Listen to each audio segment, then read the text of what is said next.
Bonjour à tous, bienvenue. Donc, c'est un événement qui a été organisé par la Bibliothèque universitaire de Saint-Étienne. Nous avons l'honneur de recevoir l'autrice Estelle Faye et les membres du jury de notre concours, ainsi qu'une étudiante du BUT2 de Grenoble qui va assurer la modération qui a été préparée par toute la promotion.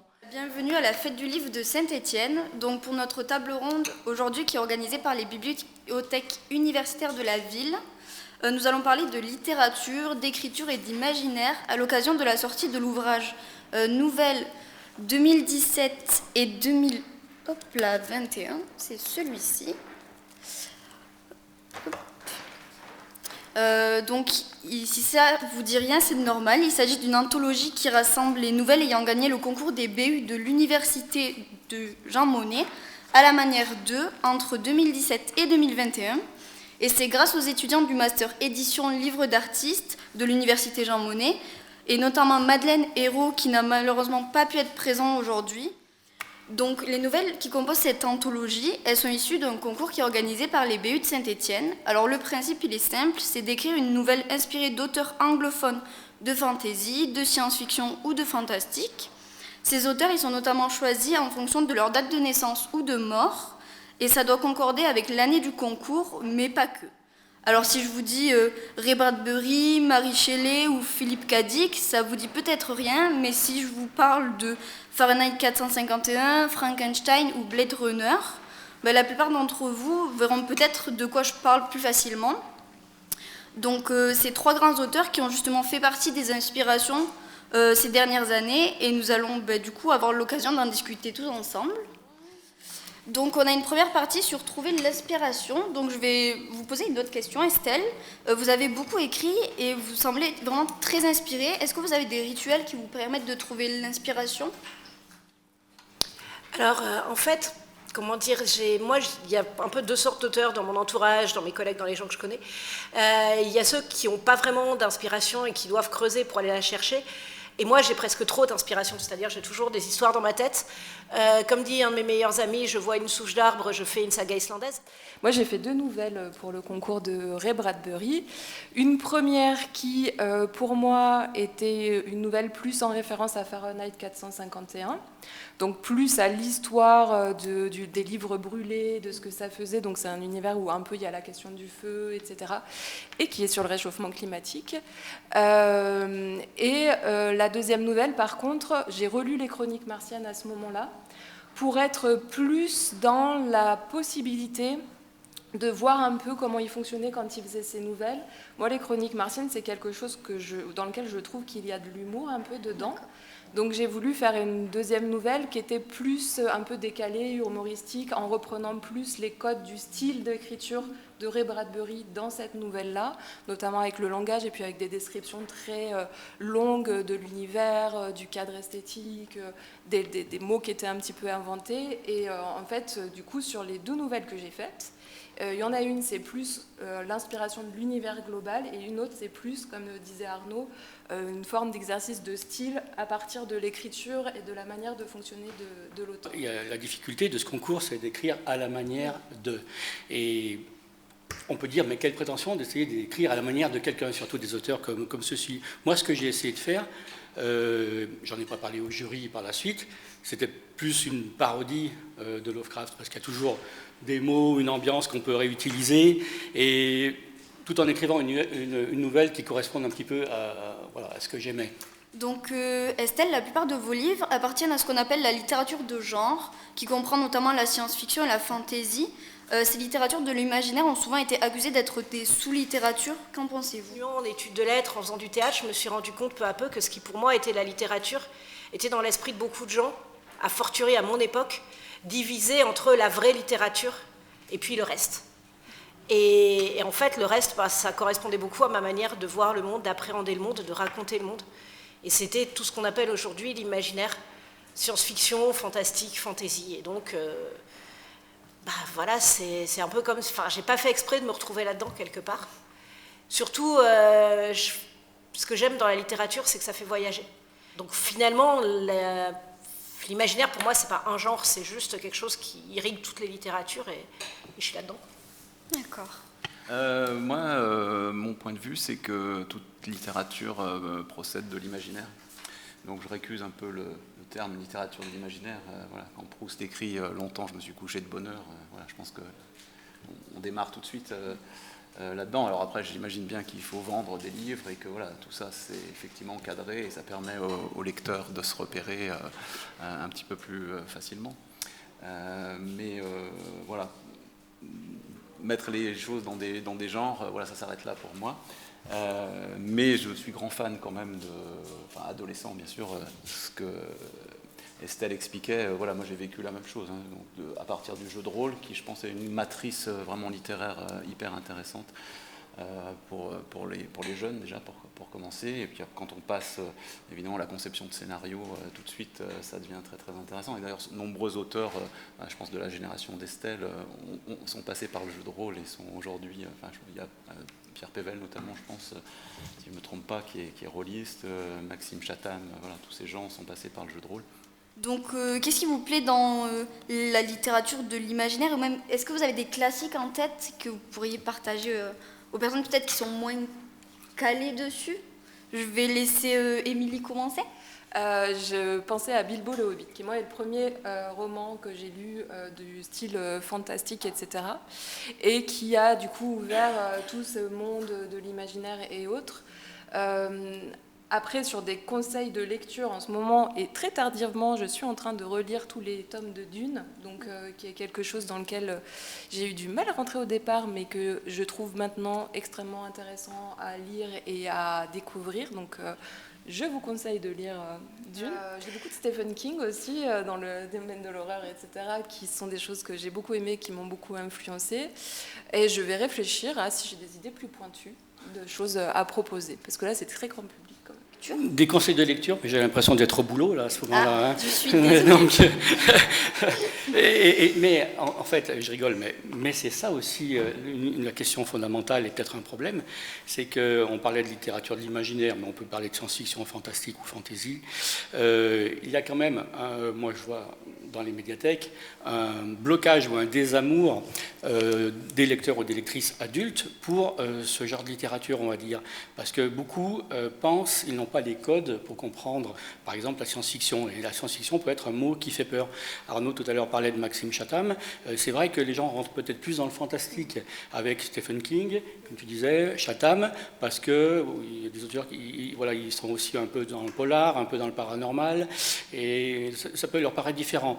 Dès qu'on parle du fantastique de Naudier, Théophile Gautier, Edgar Poe, là, ça va être un peu plus compliqué. Donc, conseil des livres, c'est vrai que j'essaye de le faire régulièrement en science-fiction. Donc, en jeunesse, ça passe bien. On va dire que les livres, les romans d'Estelle Faye en jeunesse, voilà, par exemple, ou plein d'autres, hein, parce que le public jeune n'a pas du tout les mêmes freins et la même approche pour les romans. Donc, lorsqu'on écrit un livre, il faut forcément se poser la question du public, mais qu'est-ce que ça change dans l'écriture d'écrire pour un public en particulier, Arnaud ? Alors, merci pour la question. Avec plaisir. Non, je pense que ça rejoint la discussion qu'on a, en fait. Hein, c'est parfaitement raccord. Moi, je trouvais que c'était très intéressant, parce qu'on parle de marchandisation ici. Hein, c'est-à-dire, qu'est-ce qui se vend, qu'est-ce qui s'achète, qu'est-ce qu'on doit écrire, ça rentre dans quelle case, etc.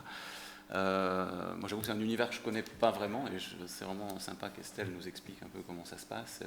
Et je pense que ça rejoint une des préoccupations, il me semble, majeures de la SF, disons, des années 60, quoi, qui était quand même très politisée, hein, pour le coup. Et effectivement, ça c'est vraiment intéressant de voir comment l'histoire, encore une fois, c'est cette histoire de sous-texte, en fait, qu'est-ce qu'il y a derrière l'histoire. Et politiquement, la SF a été engagée très longtemps, quoi, dans les années 60, et je trouve ça vraiment intéressant. Et aujourd'hui, ça prend une autre forme, et c'est plutôt heureux, je pense, que le fantastique et la fantaisie soient aussi, soient plus des niches, et deviennent en quelque sorte, voilà, une espèce de points qui permettent plus de visibilité à certaines, je pense que ce qui est sous-entendu ici, donc il y avait les femmes, il y a d'autres formes aussi, voilà, d'autres minorités, si on peut dire, hein, disons d'autres personnes invisibilisées finalement, hein, qui prendraient le devant de la scène. Donc ça dans la littérature d'imaginaire, je crois que c'est quelque chose qui est, j'arrive pas bien à dater, mais je pense que c'est plutôt récent, hein, et c'est vraiment émergent comme truc. Je pense qu'on peut Alors, je vous conseille dans ce cas-là, si vous pensez que c'est récent, de chercher qui est James Tiptree et vous aurez des surprises. Et en France, je vous conseille de chercher Francis Berthelot. Maintenant, pour finir sur cette question, alors c'est vraiment purement personnel. Moi, ce qui m'intéresse, alors il se trouve que je suis enseignant, voilà, je suis prof de langue, et vraiment moi chaque coup, ce qui m'intéresse vraiment, c'est le travail sur la langue, quoi. Je peux pas m'empêcher, quoi. Et du coup, voilà, ces raisons, ça explique pourquoi Lovecraft s'est retrouvé en tête lors du premier concours, parce que bon, il n'était pas invisible, mais c'est quelqu'un qui n'a pas vécu de sa plume. Je trouvais ça vraiment intéressant de voir. J'avais essayé de comprendre pourquoi il n'a pas été reçu à l'époque, hein, et ce qui rejoint un peu ce qui a été dit sur voilà, des femmes qui sont invisibilisées finalement. Je me dis, mais qu'est-ce qui s'est passé, pourquoi ça n'a pas marché, alors qu'aujourd'hui tout le monde ne jure que par Lovecraft et ses monstres et ses tentacules, etc. Sans bien voir tout ce qu'il y a derrière, effectivement. Donc voilà, c'était juste pour dire que moi, c'est vraiment le travail sur le langage qui m'intéresse. C'est pour ça qu'on avait mis Beckett à un moment donné. Mary Shelley, c'est quelqu'un... Je crois que vraiment, pour le coup, il y a une matrice, quoi. Je pense que c'est hyper intéressant, parce que je rappelle juste les conditions de son Frankenstein. C'est quand même un concours de nouvelles, justement, hein. Il y a quand même les grands mecs du moment, hein, si on peut dire. Il y a Byron, quand même, il y a Shelley, enfin, ce sont tous des réactionnaires. Voilà. Et elle fait sa petite nouvelle, alors qu'il fait très mauvais, je rappelle, hein, on est sur le lac Léman. Et Byron dit, allez, faisons un concours de nouvelles. Et il y a aussi Polidori, qui est le médecin de Byron, qui a écrit Le Vampire, au passage, donc voilà, qui va aider à l'émergence du mythe. Et puis, comme par hasard, donc Mary Shelley écrit le fameux chapitre 5 de ce qui sera Frankenstein par la suite, et elle bat tous ces bons hommes à plat de couture. Et sa nouvelle est bien meilleure que toute celle des hommes du moment. Donc voilà. C'est la raison pour laquelle on avait mis Shelley. Et dans l'écriture de Shelley, il y a vraiment des choses qui sont splendides, quoi. Alors, ça, c'est un truc qui est, je trouve, assez intéressant aussi, c'est que je pense que la fiction, aujourd'hui, elle se résume pas à la littérature, quoi. La fiction, c'est le jeu de rôle, c'est le jeu vidéo, c'est la télé, c'est les séries, c'est le cinéma, voilà, c'est juste gigantesque. Et tout ça se nourrit évidemment l'un l'autre. On peut difficilement on peut faire des coupures, évidemment, si on marchandise, évidemment, on va dire que ça c'est un livre et ça c'est un film, je comprends bien, mais je crois que les univers et l'imaginaire, c'est ça qui m'intéresse, vraiment se répond, se parle, réagit, voilà, d'un genre à l'autre, quoi, finalement, et d'un véhicule à l'autre, que ce soit, encore une fois, la nouvelle, le roman jeunesse, l'album, que sais-je encore, ou éventuellement le court-métrage, etc. Là, il y a vraiment une vitalité qui est, je crois, proprement inédite aujourd'hui, et dont on peut se féliciter, à mon avis, mais voilà, ça n'engage que moi. Et je m'arrête.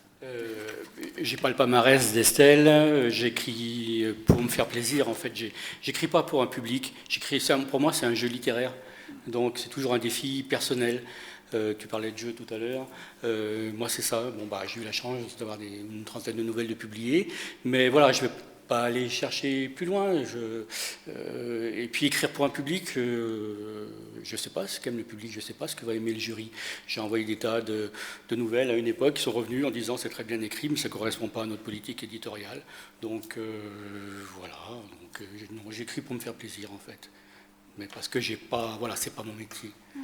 Et le concours de nouvelles, pour moi, c'était surtout une opportunité pour pouvoir de nouveau repartir dans des activités d'écriture, en plus avec le côté de la contrainte à la manière d'eux, qui est quand même une manière de débloquer l'imaginaire, etc., qui était intéressante. Donc, je ne me suis pas posé du tout la question du public dans la manière dont j'écrivais. Pareil, moi j'ai écrit beaucoup d'autres choses qui ne sont pas publiées, qui dorment dans des tiroirs, que j'ai envoyés à des éditeurs et qui m'ont dit, pareil, que c'était très bien écrit, mais que ça ne répondait pas à leur ligne éditoriale, sur des thématiques qui sont pourtant des thématiques qui ressortent aujourd'hui. Donc je pense qu'il y a aussi des choses un peu cycliques qui peuvent apparaître dans ce qui intéresse les éditeurs à des moments donnés et pas à d'autres.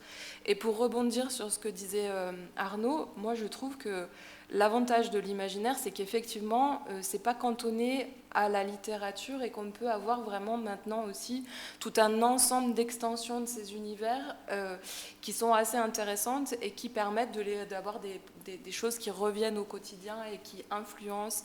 Et pareil sur la question sur la photographie, moi je suis très univers visuel aussi, donc et sur la souche, moi je pense aussi, je vois une souche, j'ai des idées d'histoire. Et alors qu'en adulte, par moment, on va se permettre des trucs qui sont un peu plus exigeants littérairement. On va demander au lecteur qui nous suivent, même si c'est pas forcément facile pour lui tout le temps.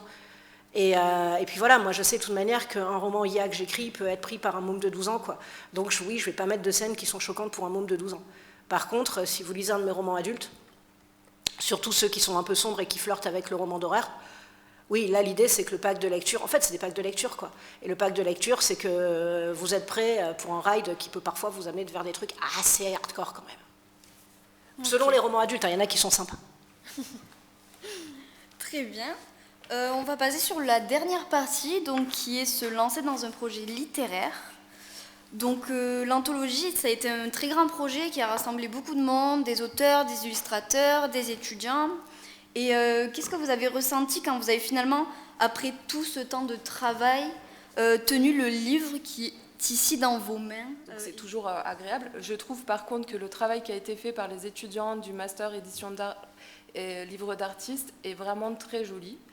Que les presses universitaires de Saint-Étienne, elles ont fait l'effort de se rapprocher de la maquette qui avait été prévue, notamment en termes de matériaux, parce que je sais qu'un groupe a contacté Madeleine Hérault pour le travail et qu'elle expliquait qu'elle avait voulu travailler sur du brut, parce qu'on a un côté très amateur en fait, dans la manière dont on a travaillé sur le concours de nouvelles, et qu'elle avait voulu garder une édition un peu brute, avec du cartonné, etc. Donc je trouve que c'est assez pertinent. Pareil, à l'intérieur, les illustrations sont très jolies, elles sont très sobres, donc je suis très contente.